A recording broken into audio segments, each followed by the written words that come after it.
Buona Pasqua.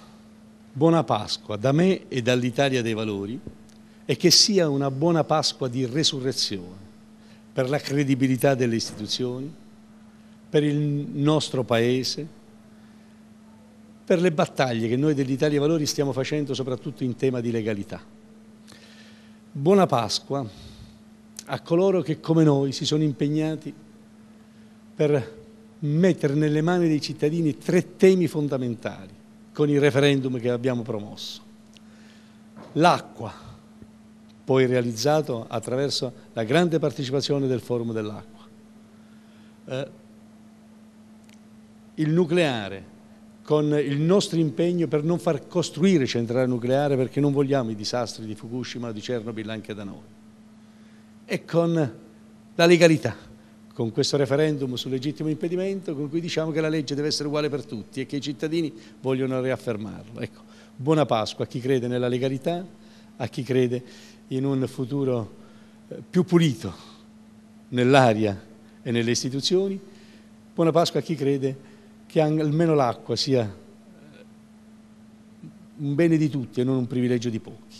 E a proposito di referendum, lasciatemelo dire, oggi è più importante che mai andare a votare il 12 e il 13 giugno, perché il governo ha sfilato, o meglio, tenta di sfilare il referendum sul nucleare perché ha paura che raggiungendo il quorum poi passi anche il referendum sul legittimo impedimento, cioè quel referendum che dice che chi sta nelle istituzioni non può approfittare delle istituzioni per farsi delle leggi per non farsi processare, e che invece nelle istituzioni ci devono stare persone che non delinquono, non che non si fanno giudicare.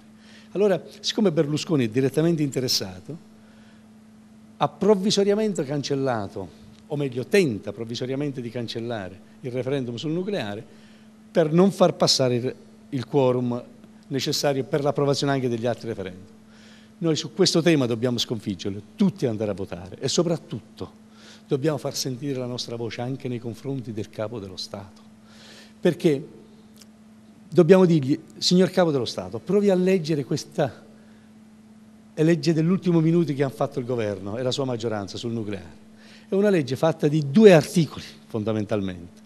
Nella prima parte, 2 parti, nella prima parte si dice: viene abrogata la legge che prevedeva le nucleari. Evviva direi io, sono quello che ha fatto il comitato referendario, sono quello che ha raccolto le firme, siamo tutti noi contentissimi che ha abrogato.